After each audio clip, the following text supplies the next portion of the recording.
I'm just a guy trying to make money for his family. A month ago, I shifted my focus to building my bankroll from $5,000 to $25,000. 2 sessions in, I'm at $8,000. Let's see what happens today. I buy in for $500 and sit down in seat 8. The bigger stacks seem to be at the other end of the table, and seat 1 is the chip leader with over 1,000. As I get settled, I notice a few players straddling. This game's gonna play much bigger than 1-3. I'm not there even 5 minutes when I pick up my first hand to battle with. The $6 straddle is on, and I've got ace-8 suited in the hijack. I raise to 25. Everyone folds to the straddle who calls. Something tells me he's one of those players who has sentimental value attached to his straddle. He doesn't care what it costs. He needs to see a flop. Those players tend to be sticky, so I may need to empty the clip if I plan on bluffing this hand. My thoughts of having to steal this pot are all but eliminated when the flop comes 8-6 deuce with 2 diamonds. He checks. This is a great flop for his range, but I want to make sure that he continues, so I bet 15. I'm happy to see he doesn't throw his hand into the muck and reaches for chips and calls. The turn is a Michael Jordan rookie card, also known as the 8 of spades. This is about as safe as it gets from his perspective. If he had something he liked on the flop, this card should make him like his hand even more. It's not an overcard, doesn't complete any draws, and strengthens any other pair like a 6 or a deuce. He checks. I want to keep him on the hook, but also build the pot, so I bet 35. He calls again. Any possibility of me losing this hand dies as the ace of clubs hits the river. I only lose to aces, but this guy isn't Teddy KGB. He checks for a 3rd time. I think 50 has the highest probability of getting called, but I need to start going larger on my value bets, and what better time than now? I'm all in. With how quickly he folded, he was folding to any amount. There's 2 seats that I'll always move out of, and it's the ones right next to the dealer. Seat 3 opens up and I take it. It's a double-edged sword because I've got the 2 biggest stacks on my right, but 2 internet kids on my left. I've got position on the bigger stacks, but I might have to face more 3 bets. I don't know if the better view is worth it.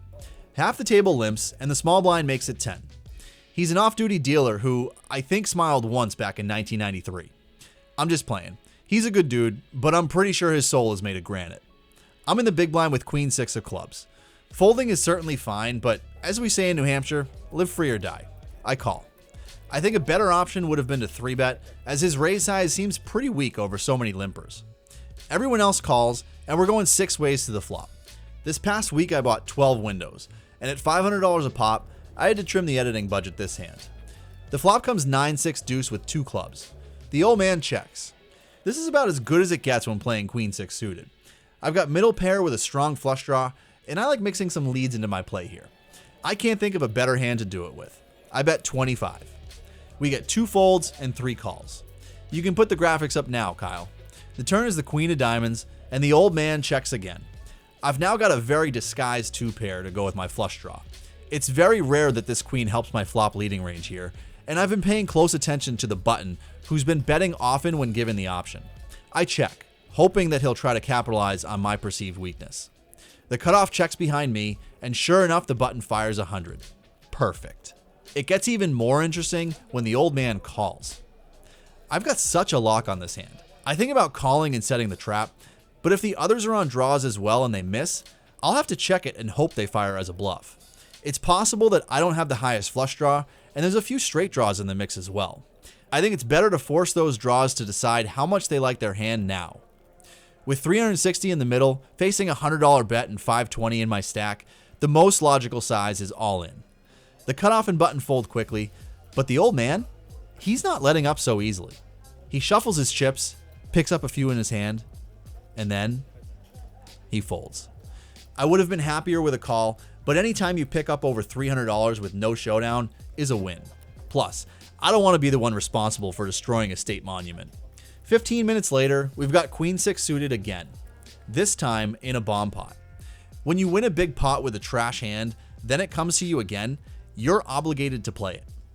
This is a joke. It's called the gambler's fallacy, or as some players call it, strategy. The flops come queen 7-4 and king 10-3. I've got top pair with a backdoor straight and flush draw up top, and a flush draw with a backdoor straight draw down low. Try saying that 5 times fast. This definitely qualifies to start betting, so I lead out for 30 from early position. My bet clears the field except one. The 8 of spades hits the wrong board, and the red 9 is no help either. I've still got top pair on one board, but now I have 2 flush draws and 2 gut shots. My hand's drawing on this board more than my preschooler does in her art folder. Coupled with the fact that I've got fold equity, I bet 100. He's not giving up yet, and he calls. The river's coming offsuit 4 and deuce. I haven't seen this many bricks since I took down our 3-story chimney. He's got about 600 left, and I start sizing it up like I'm trying to justify something stupid. I blocked the nuts on both boards, and he probably would have raised if he had either board locked up. He's probably got a king, and it would be suicide for him to call with just one board. However, if he has something on both boards, he might just call expecting to win one of them. If he calls and I lose the top, I could lose it all. I'm not sure if it's the angel or the devil that won this decision, but I wimp out and check. He checks back and shows queen 10. I know he scoops, but I feel like I'm supposed to get something from this pot. I table my hand just in case I'm reading it wrong. Plus, just like my kid's art, I feel bad about throwing it in the muck, even if it is a little abstract. I take a step outside to get some fresh fall New England air and dust it off. I feel better already. I get right back into it, and Mr. Aggro limps under the gun. I've got king 10 off and decide to limp behind. It's not a hand I would typically play, but we're deep and Mr. Sticky's in the big. If we can make a big hand, this $3 will pay big dividends. The small blind completes and Mr. Sticky checks. The flop comes queen 10-8, all diamonds. It checks to me and I bet 10. Only Mr. Sticky calls. The turn is the king of spades, giving me 2 pair to go along with my second nut flush draw. He checks again. I'm good virtually all the time, and there aren't many cards that scare me on the river. I bet 20. He clicks it back to 45. It gets me a little worried because I've seen him do this when he's strong. Even though I think it's unlikely he's bluffing, he could have a worse hand that he's raising for value. If we're behind, we've got plenty of cards to improve on the river. I call. The river removes any doubt that we were ever going to lose this hand. It's the ace of diamonds giving us the nuts. Well, second nuts, but I've got 4 cards to a royal, and that has to count for something. He checks. When you make value bets against sticky opponents, you bet big. I bet 100. He is clearly not happy, but as expected, still makes the call. I table my hand, and he shows us his. I didn't even know it was possible for us to both have the second nuts, but there you have it. The $6 straddle is on, and I'm under the gun and peel an ace. If the next card is above a 10 or the same suit, I'm coming in. I'd say this qualifies. Let's see if we can build a pot. I raise to 25. The internet kid in seat 5, who's been explaining how 4-tabling online lets him see 10 times the amount of hands, bumps it to 70. It gets back to me, and initially I'm thinking I want to be a little deceptive and flat, but with me opening under the gun and him 3-betting, he should have a pretty strong range. I wasn't really sure what size to make it, but being out of position, I ultimately decide on 185. His cards hit the muck before my chips hit the felt. Watching this back and trying not to be results oriented, I think flatting may have been better. For me, one of the most difficult transitions from online to live play was learning how to be patient. I went from 16 tabling online to single tabling live. That's going from about 1,200 hands per hour to about 30. That made it hard to focus. I played way too many hands and played them hyper aggressive. My 3-bet range looked like this. Typically, I don't like slow playing aces, but in this instance, I think I can get behind it. The old man opens to 15 from mid position, and I look down at Jack 9 suited. I like playing pots and seeing flops, so I call. Same internet button clicker makes it 50 from the button. The old man calls, and I'm in too. The flop comes Jack 6-3 with 2 spades. The old man checks, and while this wasn't the flop I was looking for, it may be good enough. I proceed with caution and check. The internet kid tries to print with a small c-bet for 40. The old man calls. I think I'm ahead, but raising with my hand puts me in a lot of awkward situations, and I'm not getting any better hands to fold. I don't want to bloat the pot, so I call. The turn is the jack of clubs giving me trips. The old man checks again. The button's likely to give up on his bluffs and check back a lot of his value after getting 2 calls and the top card pairing the board. I bet 120. I can get called from overpairs and flush draws, and maybe even some smaller non-believing pairs. I also like playing a flush draw this way. The button folds, but the old man calls. I think his range is predominantly middling pairs and flush draws. It's possible he also has a jack, and he's just playing conservative or trapping. The river is terrible, the ace of spades. It completes the flush and makes it much harder for worse hands to call a bet. It's a welcome sight when the old man checks, but all thoughts of getting any more value from this hand are gone. The main draw came in, and most of the hands that would call a bet now beat me. I check back, and the old man tables pocket eights. He's still standing, but he's starting to crumble. Thank you to everyone who hyped last video. Even this guy. I appreciate your support. I don't even know if hypes do anything, but I'll always take likes and subscribes. You're going to either love this next hand or hate it. Mr. Sticky and Mr. Aggro both limp. I look down at Queen 9 suited on the button, and what do, kids? Go up, go up, go up. I make it 20. Both limpers call and we go 3 ways to the flop of Ace Queen 5. They both check. There's not much reason to bet here. I'm folding out worse and getting called by better. I check back. Turn is a Tom Clancy. Mr. Sticky bets 30 and it folds to me. After an hour and a half with this man, I've got a 3-novella miniseries on how he plays. And surprisingly, this is where the hand ends. I fold. This might not seem like an important one, but this is a classic case of a penny saved is a penny earned. The standard line after checking back the flop is to call the turn, but learning when to deviate from the script is vital to becoming a better player. From the hands I've played with him and the hands I've just watched, I had enough information to find the fold, and we get the satisfaction of seeing it was the right one. This hand starts off with an early position limp. I might need to rename Mr. Aggro to Sir Limps-a-Lot, because he limps behind yet again. I raise to 20. Again. The big blind calls, who is the same guy who had Queen 10 in the bomb pot when I had Queen 6 of spades. After everyone folds, he says, "I'll give you some action for the vlog." This typically translates to, "I'm calling light and praying you give up." The flop is 3-3-4 and he checks. This board is going to favor him, but a small bet takes these pots down so often, and I've only got queen high, so I bet 15. He calls. It's not too concerning, because with his pre-flop comment, he's not just going to fold the flop to a small bet. Turn is the 9 of diamonds, putting out a backdoor flush draw. He checks again. It's possible but unlikely he's got a piece of this board, and most likely he just floated the flop, hoping I'd slow down. I bet 40. He calls again. Now I'm thinking maybe he's got a 4, or even a committed ace high trying to make a statement. River comes an offsuit king, and he checks for a 3rd time. This is one of the best cards for me to rep, because he's unlikely to be calling the flop in turns with hands that have a king, and I'm much more likely to have been barreling with one. He seems like a guy that would believe a medium-sized bet more than a large one, but it's a fine line because the smaller you go, the better odds you're offering. I bet 80, hoping to make a believer out of a 4. He looks unhappy. That's just what I want. I just hope he makes the crying fold and not the crying call. 30 seconds go by, and he throws in the 1-chip call. I tell him he's good and show him my cards. He tables ace 9, and I don't know if a bigger bet would have made a difference with his exact hand. I don't have a name for this guy, but I'm sure he's got a name for me. 15 minutes later, I pick up king queen. I'm under the gun and raise to 15. The same guy 3-bets to 50.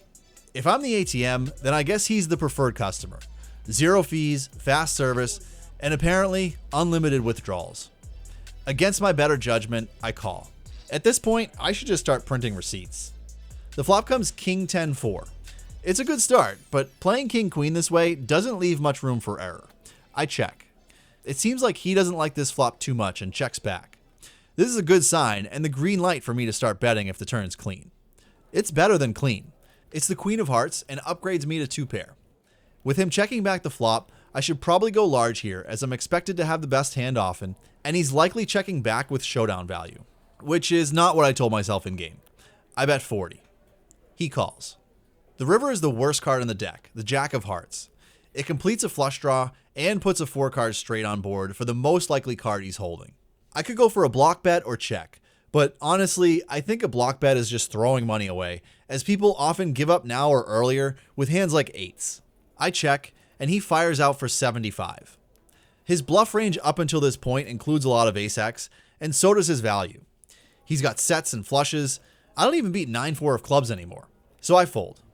At this point, I don't know if I'm an ATM or a mat, because he's just walking all over me. I guess it's time for him to go, and he racks up. I don't know if I'm sad to see all my money leaving the table, or happy to see him go, because the guy just seems to have my number tonight. Chasers has a no faces policy, meaning I can't film any faces. But this dealer right here, he really wanted a cameo and promised I wouldn't get in trouble. Lau's a great dealer, He keeps the atmosphere lighthearted, always joking with a smile on his face, and most importantly, keeps the action moving. He's nice enough to return the favor and gives me pocket 8s. Come on, man. Couldn't at least give me 10s? I raise to 15. We get one call from the cutoff and go heads up to a flop.